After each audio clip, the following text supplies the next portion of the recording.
Distance is a thing that everyone wants to improve upon. Everybody wants to drive it further, whether backhand or forehand. And when we watch the professionals and we see them throw 500, even 600 feet on a backhand or forehand, we often wonder, how the heck can we do that? Well, after playing disc golf for a long time, I'm by no means a big bomber type disc golfer, but I have learned some key tips to help me throw further. So today on JustDisc, I'm going to let you guys know 2 key backhand tips and 2 key forehand tips that have helped me substantially improve my distance. So let's get into it.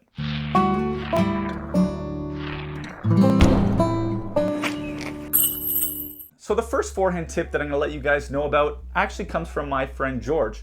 And I was telling him that I was struggling with far distance fairway or distance driver forehands. And the one tip that he told me was not necessarily a physical tip on how to grip it or how to use your body. It was more of a mental tip.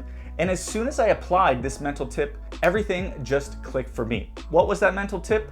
He told me to imagine as if I was skipping a stone across water. So if you remember that when you were a kid, what did you do exactly? Well, for one, you got a little bit low. You were kind of loaded up at the back. Your arm and your disc or your rock were pretty much parallel with the ground or the water. And when you tried to throw it at the water, you were really aiming low. So try that yourself. Really get in your head that mental idea that your disc is the stone and you're trying to skip the stone across the water. And hopefully you notice an increase in distance. Moving on to the second forehand tip to get more power, snap. Snap is what you do at the release point to get the disc to spin a lot more. And if you didn't notice, the more spin that you add to the disc, the longer it wants to stay in the air and the further your distances are going to be. So use those 2 tips. Aim low, skip it off the water, get that snap, which should sound pretty much like this. And when you get that snap and you're aiming low, you're going to notice a lot more distance. But it's important to remember that the forehand is not simply wrist and shoulder. And if you actually have pain in your wrist and shoulder, that means that you're actually doing it wrong. You are adding snap, you are aiming low, but you also need to make sure that your weight is going forward and your hips are turning forward as well. And if you actually look at me and some of the forehands that I do, you'll notice that my right foot after releasing comes forward. I really make sure that I shift my weight forward, snap the disc, and aim low. And hopefully these 2 tips really help you guys out. Now moving on to the 2 backhand tips to help you guys get more power.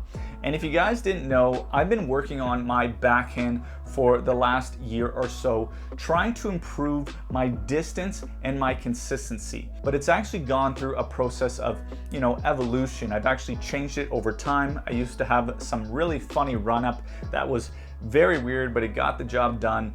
But then I learned the X step, I learned the reach back, and I've kind of put it all together, and my backhands have improved substantially. Now for the first backhand tip, it has to do with the reach back. We hear the pros talk about reaching back, pulling through across your chest, and then releasing it forward. And it's a great thing to think about, and it's the proper way to get a good backhand. However, I was having trouble. I didn't notice, a big improvement with the reach back, and I was always thinking about just my right side of my body, reaching back and pulling through. And it wasn't until I started to incorporate my left shoulder that I noticed a massive difference. I started to open up my left shoulder as I reached back, and then I started to notice I was getting more of a reach back. I was also starting to twist my core, and then as I pulled through, I just had a lot more torque and a lot more power to get more distance. So try that when you get to the course. Instead of just thinking about the reach back in your right arm, think more about your left side and turning it so that you can get a bigger reach back,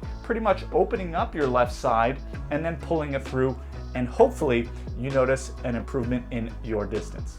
Now for the second backhand tip, this one has to do with the grip. Now we all know about the 4-finger grip with your thumb resting on top, definitely the grip you want to use to get a good backhand.